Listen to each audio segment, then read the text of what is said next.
ईर्ष्या, काम, क्रोध इनसे ग्रसित हो जाएगा। संताप की अग्नि में झुलसेगा पूरे जीवन। कलह, अशांति उसके हृदय में डेरा डाल लेगी।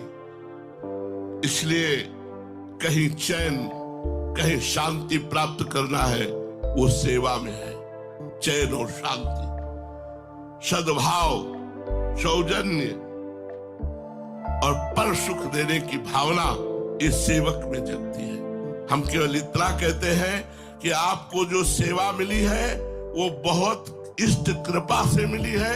ये सीधाम वृंदावन है, यहाँ थोड़ी भी सेवा महान फल देने वाली है। अपने मन में संकल्प ही नहीं उठना चाहिए कि मुझे अमुक कार्य करना है। सेवा धर्म के लिए इष्ट को भी दूसरे नंबर पे रखा गया, सेवा प्रधान रखी। जब यशोदा मैया ने देखा कि लाला को जो प्रिय दूध है वो उफान में आ गया, तो लाला को नीचे उतार दिया दूध की रक्षा की जाके, क्योंकि वो लाला की प्रिय वस्तु है। अगर उफान में आ गया पूरा दूध चला जाएगा, और गाय का दूध प्रिय नहीं है, तो अब लाला प्राण प्रिय है, लेकिन लाला को गोद से उतार के जमीन में कर दिया, दौड़ के जाके दूध की रक्षा की। सेवा सेव्य की प्रथम नंबर पर, सेव्य दूसरे नंबर पर, फिर और आराधना। अभी जो श्लोक बताया कि आकल्प,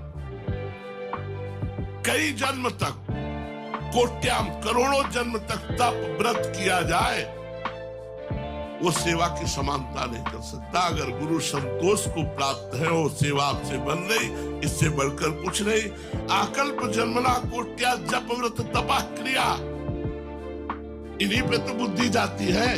आकल्प जन्मना कोट्या जप व्रत तपा क्रिया तत्सर्वम सफलम देवी। भगवान शंकर कह रहे गुरु संतोष कार्य करो। आप सेवा में रहते हैं, अपने मनमानी करने की बात हो तो आप कर सकते हैं, और अगर गुरुमानी की बात है तो अधीनता ही सबसे बड़ी तपस्या है, सबसे बड़ी सेवा है। हम आठों पहर अपने श्री जी की सेवा में है।